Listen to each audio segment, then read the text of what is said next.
Hey, Cindy. Hey, hi. So, welcome to Been There, Became That. And my mission of having this podcast is to talk to people about their experiences with alcoholism and how it's affected their life. And I'm sorry I'm a little slow, but I'm having some personal issues. I'm not going to elaborate on that. But I wanted to introduce you. This is Cindy. She is, Hi.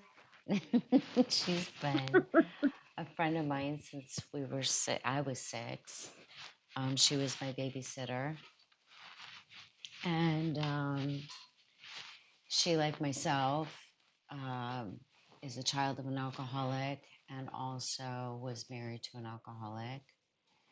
And I wanted to interview her um, so she could give us a little bit of insight on her personal experiences so we can go ahead and carry the message to other women or other men who are experiencing the same thing. Um, this is not a medical platform. There will be no medical advice given. And also, this is not a support group. So I just kind of wanted to put that out in the open. Anyway, Cindy, tell me a little bit about yourself as far as, or tell them a little bit about yourself and when you realized that alcoholism was affecting your life. Okay, well, hello. I'm 64 years old. I was raised by an alcoholic, abusive father. The way it affected me as a child was laying in bed, listening to him when he was drunk, beating my mother, and hearing her screams, and him threatening to kill all of us. Ugh. Um, him drinking and driving while I'm in the car, laughing when he tried to put his cigarette out and the window was up. But he'd still flick his ashes. I'm, s- He I'm did so. falling on the floor on the ground outside and hanging onto the grass, thinking he was going to fall off the world. Being scared because I was always walking on pins and needles, waiting for him to attack me or one of my brothers or sister because he was drunk and didn't know what he was doing. A lot of fear, never knowing what he's going to do. Do you think that back then that was more acceptable when you were a kid? Do you think that was acceptable? So it was all beautiful on the outside, but behind the walls, the doors, it Yeah, was a different perception. I assumed everybody was like that. I was just a kid. I didn't know anybody didn't have a home life like that. Right. I had no idea until I got a lot older and found out, when people talk about, oh, where'd you grow up and this and that, and they start talking about their life, it's like, wow, daddies are really like that? They really love you and hug you and tell you they love you? I never heard I love you ever. Oh, I'm Not from my sorry. parents, neither parent. And you just assume that's normal when you grow up that way. Right. So tell me about your life as a result of your dad's alcoholism and what, give me a couple examples of how his alcoholism affected your maturity or your. Well, I think it's because of that I grew up with a lot of insecurities that never went away. Never feeling like I'm good enough. He would always make fun of my hair, tell me that I remind him of my sister, and he couldn't stand his sister, and just always feeling like you're a piece of crap, that you Yeah. weren't worth anything. That's how I felt. And it kind of made me go wild as a teenager.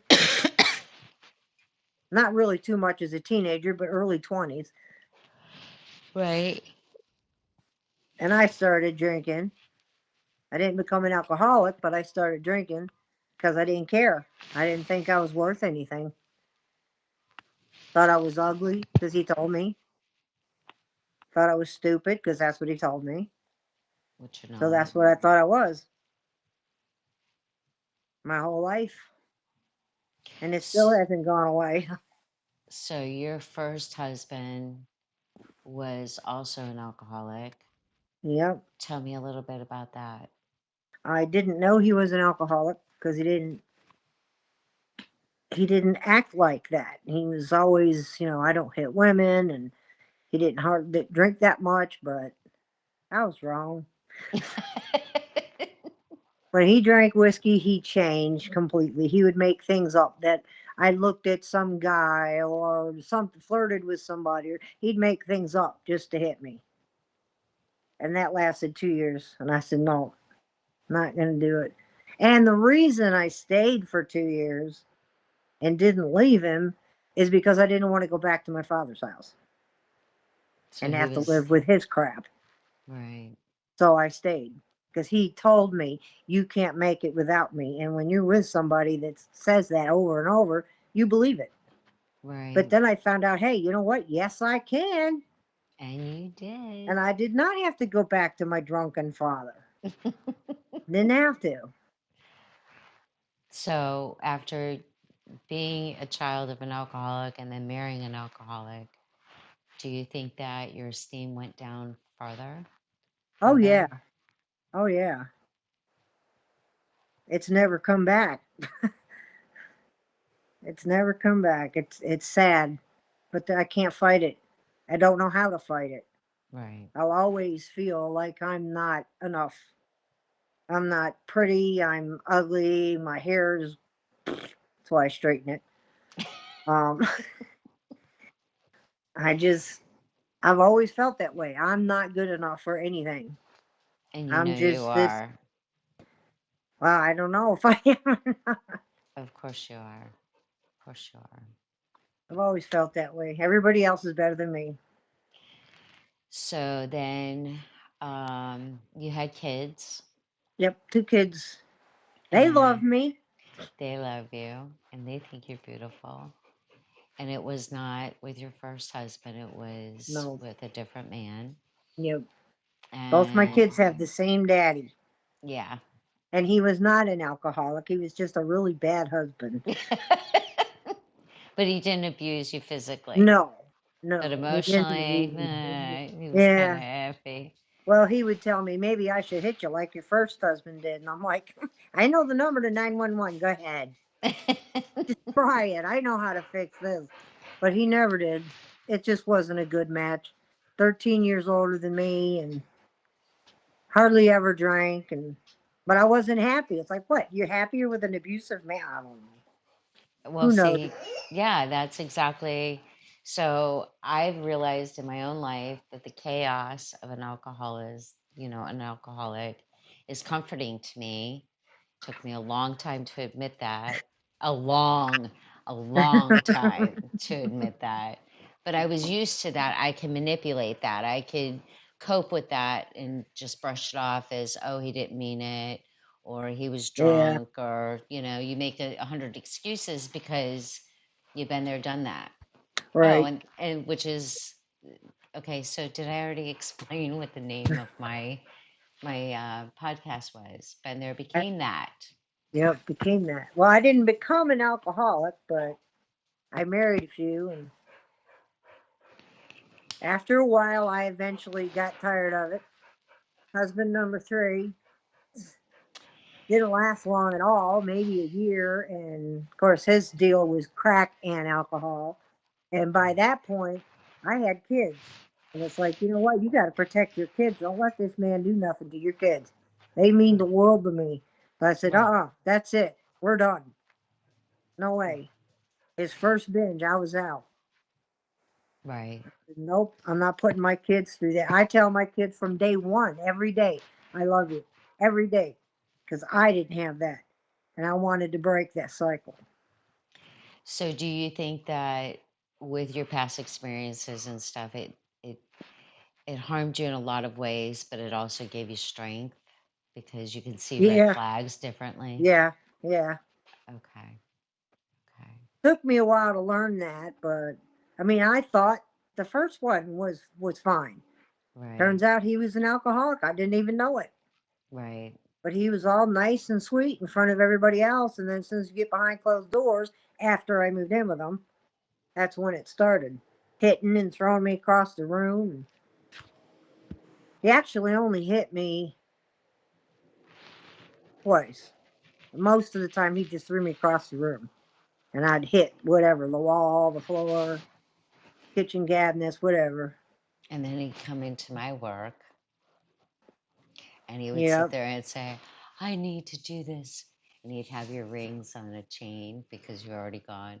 I need to do this for her. And I'm like, you need to leave. Totally dismiss that fool. He stalked me for a year Yeah, and then he went away. yeah. I Even haven't seen him since. good riddance. Well, wait a minute. That's wrong. I did see him under a bridge one time in down there in Florida, and I gave him a cigarette. Did he know who you were? I don't know. I knew who he was. I said, "Here, here's a cigarette." And I drove away. Oh boy, that's a I good for you. didn't Good. talk to him. I just gave him a cigarette and drove away and just smiled. Like where you are now. Dodge that bullet, bitch. Yeah. Yep.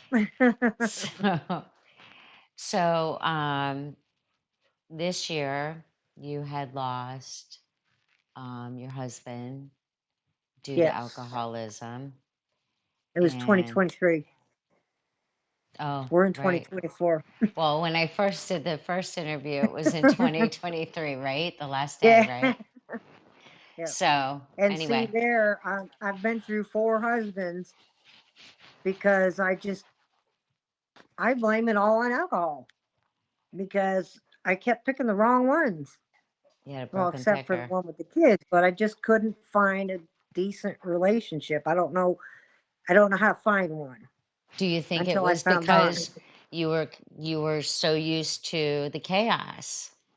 You know, It like you could like, be. yeah, you like their sense of I humor. craved affection because I never got it growing up. I craved affection.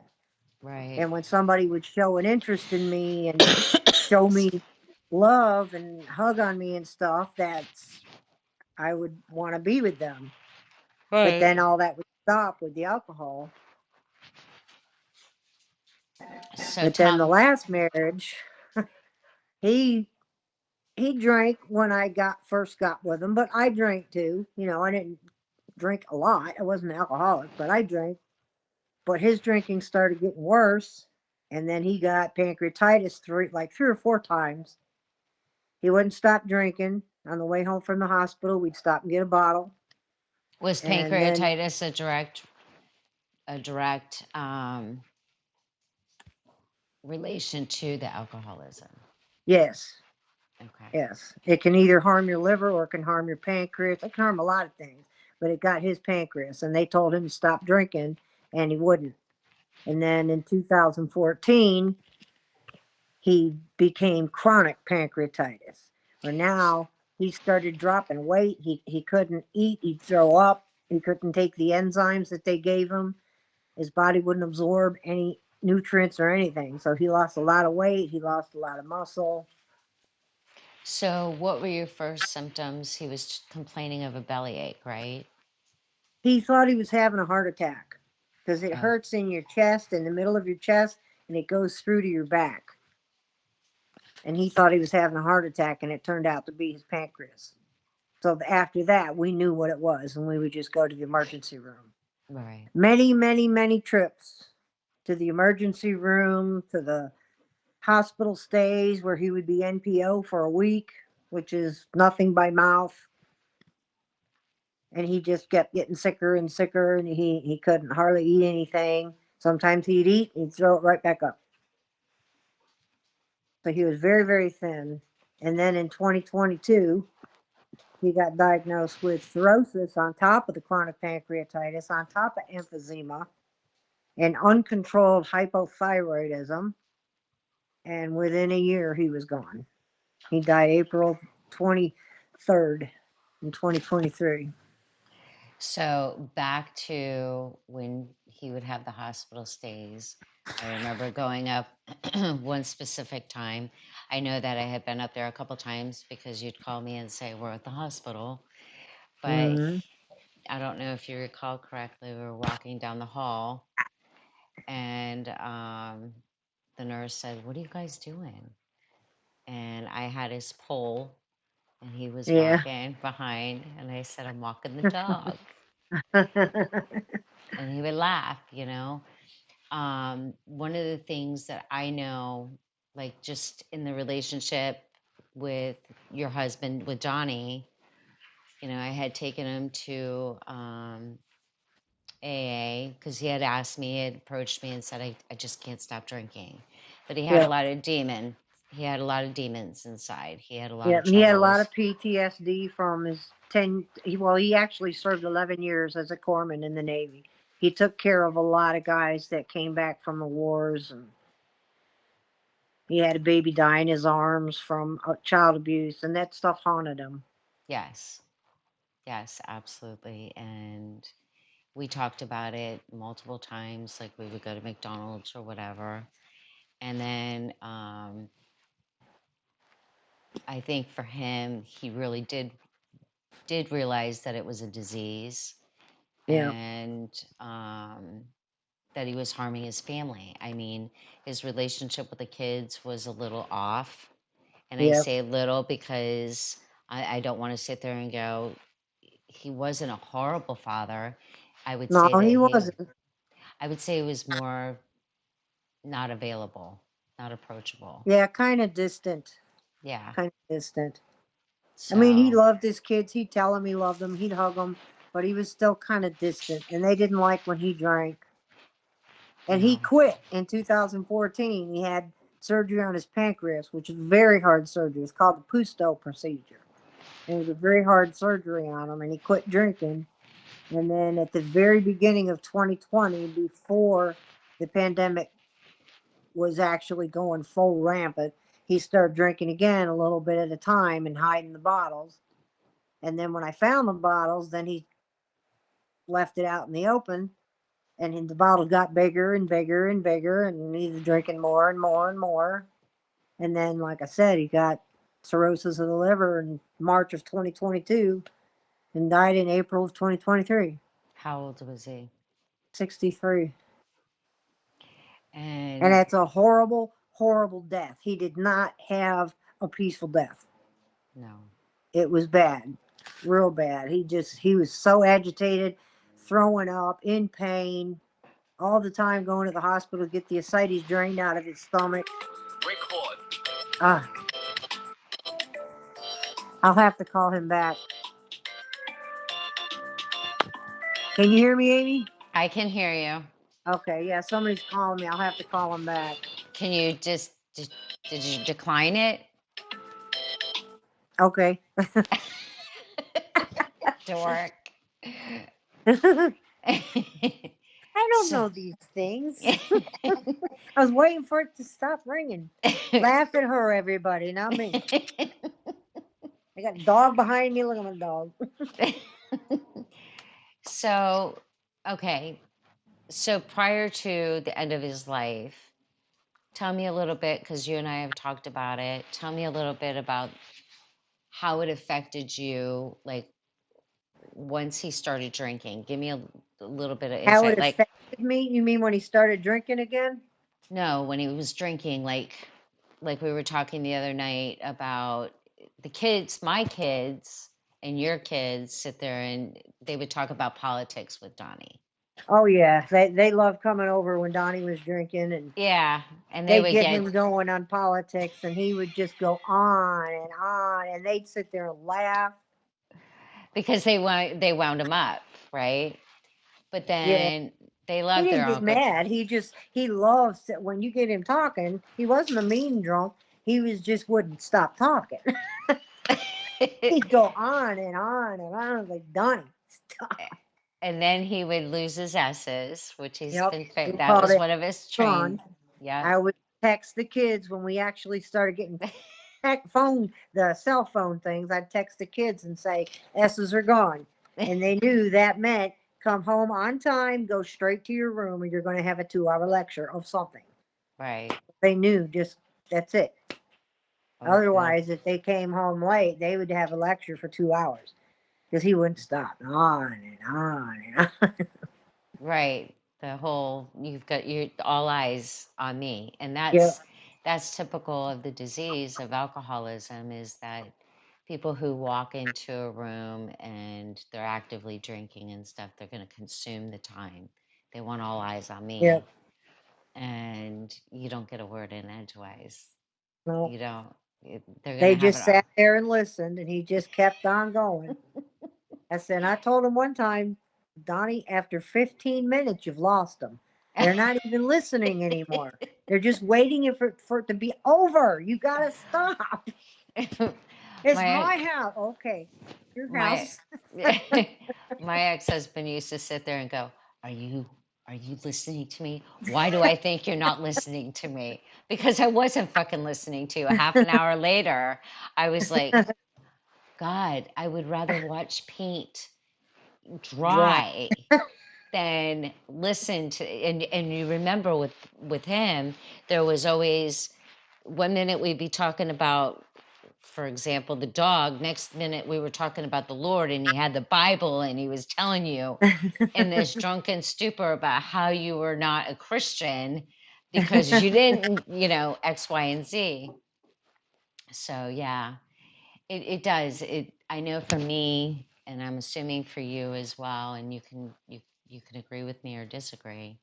Um, it makes you feel overwhelmed. It's not a safe place for you to be as far as you can't go home and go, honey, I had a really bad day at work or the kids were really bad today. There was none of those conversations. It was, should I talk to him about this because I don't know what the outcome's going to be?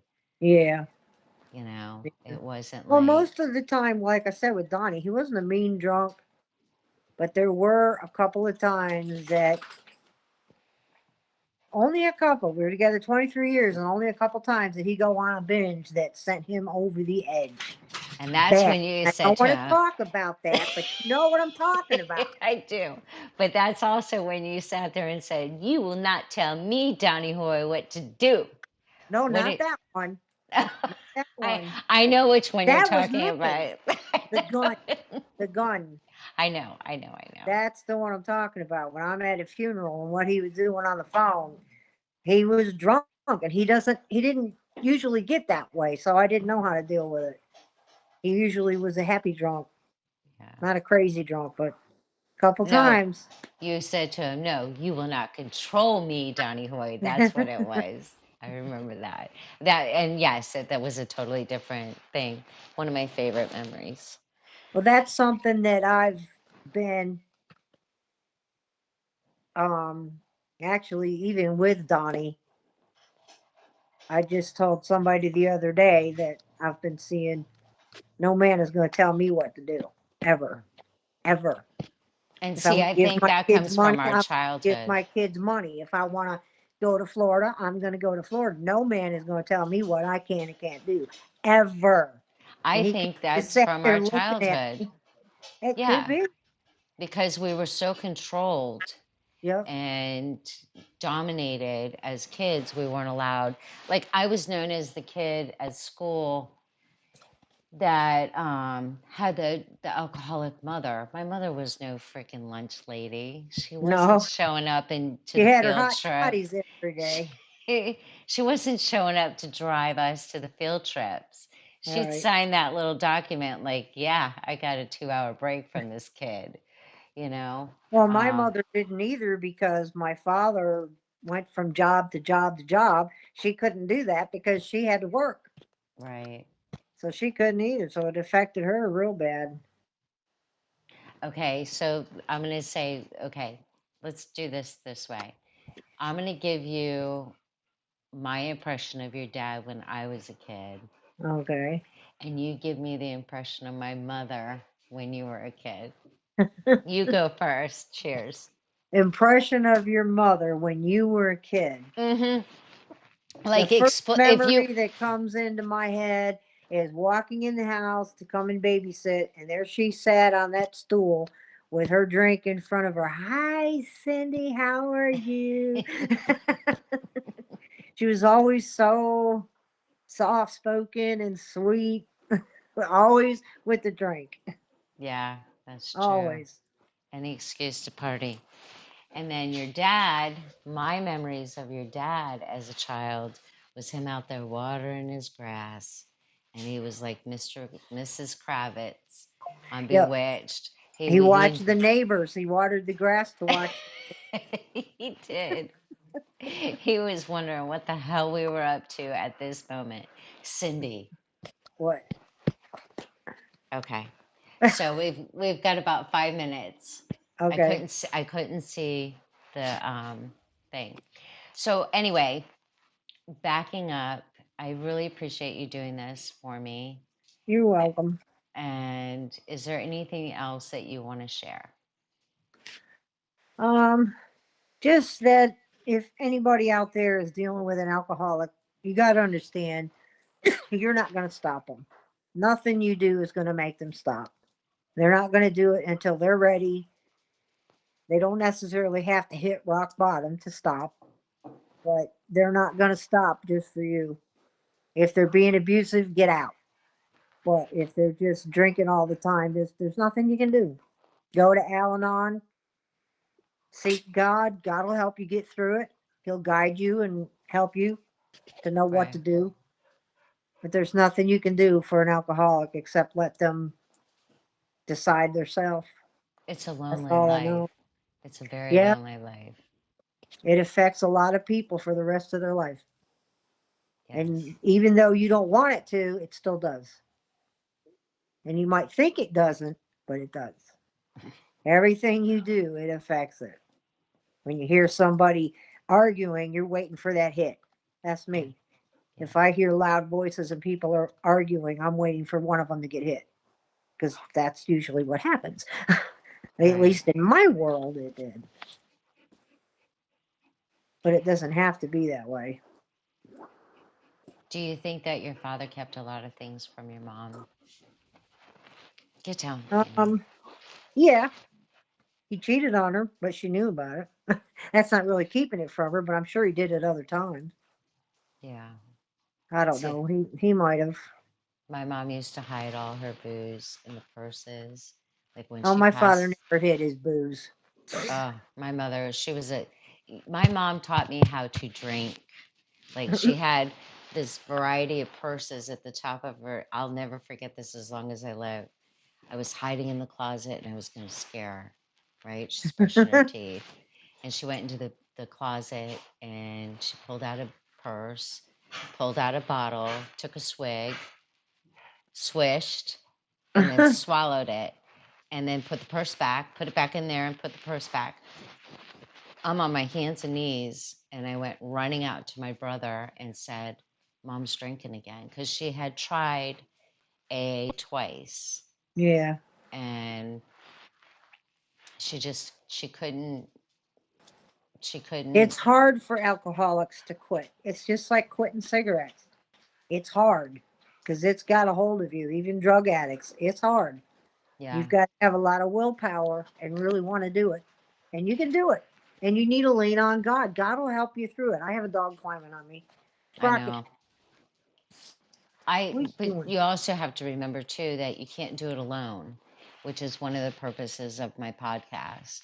Is I Yeah. don't, I feel so bad for people who don't have anybody to talk to, and But God is there for everybody. And if you well, talk, not everybody believes in He will God. help you. No, not everybody does believe in God, but you know what? He believes in everybody. Yeah, And if it's you true. talk to Him, He will help you. Yeah, Might not be the answer you want, but it's what's the best for you. I know that girl. I know that firsthand. Yep. Gosh, He lets you deal with the consequences of your decisions. that's right. And he says you should listen. Many times he tells me that well, he doesn't talk to me, but you know what I mean. Like, yep, I asked him to show me the way. He showed me the way, and I went that way. And it's like, What do you want? I just sent you the boat and you wouldn't get in. I mean, geez, Cindy. Well, see, that's the thing with me too, because everybody sits there and goes, "What were you thinking?" Yeah. Apparently, I wasn't. Well, you've Apparently, I done that to wasn't. me. You did it to me with number three. You said don't do it, and I what I do, did, I did it. It and you was the did it. boat. I didn't get in. Oh God! And But we God made says, it "See, through. yep, we did. We made it through, We and did." we lifted each other up, and we encouraged each other, and one of the wonderful things that I love about you is that we don't have to talk every single day. We go through, and there's certain people in my life that I don't talk to for years or 6 months or whatever. And I pick the phone up and I'm like, hey, I'm having a problem. And vice versa. If you Yep, called me and said, hey, I need your help, I'd be there. yep. I'd be there. It So helps to have friends like that, that's, especially at 6 o'clock in the morning when you're banging on their door. Henry! Get up! What the hell's happening? Yes, you're absolutely right. All right, my love. And thank you so much for your time. And I will definitely You're have you on my welcome. podcast again. Okay. But maybe next time it'll be a little bit more funny. Think of some funny Oh, you mean things that like have my happened. father falling on the ground and grabbing the grass and saying, Yeah. "I'm going to fall off the world"? Yeah, that's real funny. It was actually. My Or mother like told him, "Let go. He's someone to fall off." or like you sitting there falling backwards in a chair with your feet your feet in the air, or That me was a low chair. oh whatever. We were drinking so bad that night, and then me up on the table dancing. Yeah. Why? Or Why? you throwing up in the bathroom of the bar we went to Yeah. after we drank Goldschlager or something like that. I don't. Goldschlager. Isn't that what weird? The little gold things in the Yeah, yeah, the gold flags. the days. Yeah, the good old days. I'm glad I'm not there Yeah, anymore. I'm me glad too. those days are past. Me too. Especially, I bet that cab driver that wouldn't pick us up is glad too. Okay, now I got to explain this story because Cindy brought it up. So, Amy, being the wonderful human being that I am, clearly had too much to drink that night. Yep. Called a cab. Jerry called a cab from Carly's, Yep. and I'm outside trying to get some air, right? And I start puking over the balcony, and this Right when the cat, cab pulled up. and he was like, "That lady not getting in my car. No, he No." laughed. He was burning rubber. He said, And I'm like, "Hey, is that our cab?" And you're like, It "Seriously, with was. your." I don't remember how we got home that night. Didn't we call another cab? I know we had to go back the next day and get somebody's car. I had I to don't know go if it back the was next yours day to or get my mine. clothes because I was always stripping my damn clothes off at that bar. Why, I don't know, again. See, But alcohol makes you do stupid things.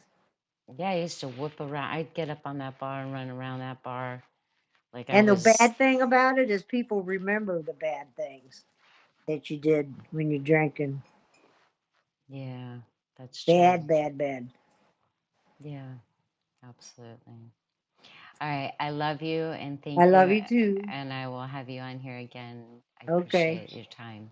Bye. Bye.